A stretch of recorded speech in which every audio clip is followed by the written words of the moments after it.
Jadi hari ini kelompok kita akan membahas Vandalisme. Perkenalkan, nama aku Atif Hadi Ramadhani.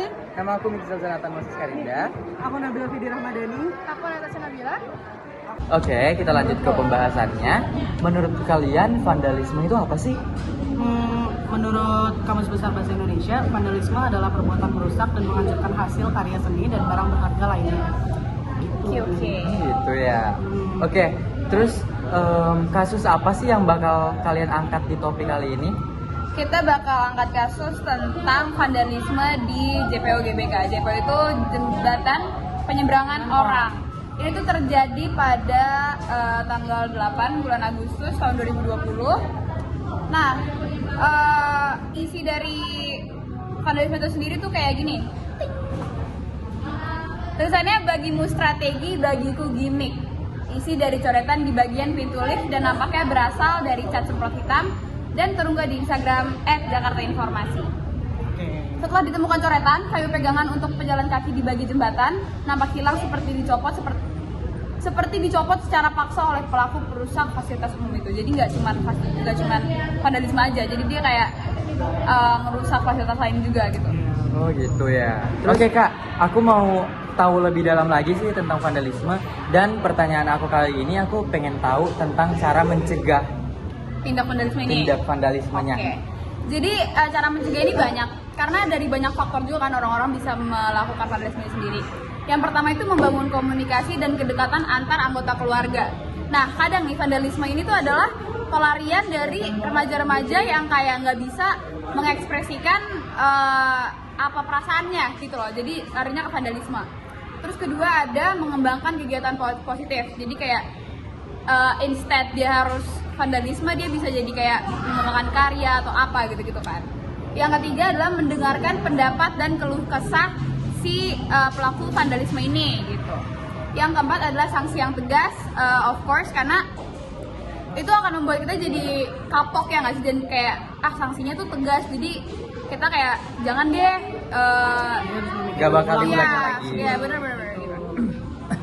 Ya. Oke, lanjut ke pembahasannya. Jadi aku pengen tahu deh Kak, dampak dari vandalisme itu apa sih?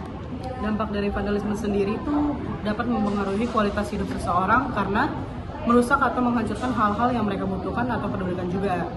Dan bisa membawa beberapa dampak yang lainnya, diantaranya yaitu kayak membuat orang merasa hidup mereka kurang aman dari yang seharusnya, dan juga membebani dengan uang, karena orang yang propertinya mengalami kerusakan akibat vandalisme harus membayar perbaikan vandalisme melalui pajak yang lebih tinggi dan pembayaran asuransi. Berarti ruginya nih banyak banget ya Iya. vandalisme ini. Betul.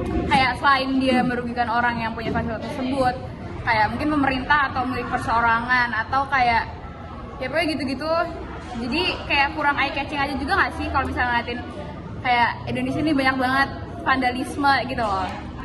Oke, setelah tadi kita sudah membahas tentang dampak dan cara mencegahnya, aku pengen bertanya deh. Apa sih penanganan yang sudah dilakukan oleh pihak yang berwenang di dalam kasus JPO GBK? Oke, jadi yang kita kutip dari tempo.co, Kelurahan Gelora telah membersihkan coretan cat akibat vandalisme di jembatan penyeberangan orang Gelora Bung Karno atau JPO GBK pada Selasa malam 7 Juli. Jadi itu siang dilakukan vandalisme itu, dilaporkan, malamnya itu langsung ditindaklanjuti ya guys. Cepet juga ya. Iya, kata Lurah Gelora Nurul Huda saat dihubungi, mereka bilang langsung semalam kita perbaiki. Kita sementara cat ulang, petugas kami kerahkan baik dari Bina Marga dan petugas penanganan sarana dan prasarana umum atau PPSU kelurahan. Nah, selain PPSU dan petugas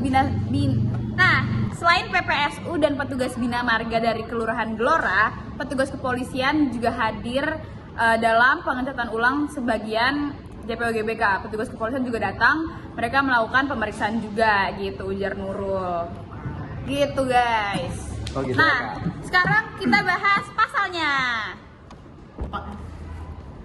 Dalam segi ketentuan hukum pidana, ketentuan hukum mengenai tindak perbuatan vandalisme diatur dalam beberapa pasal.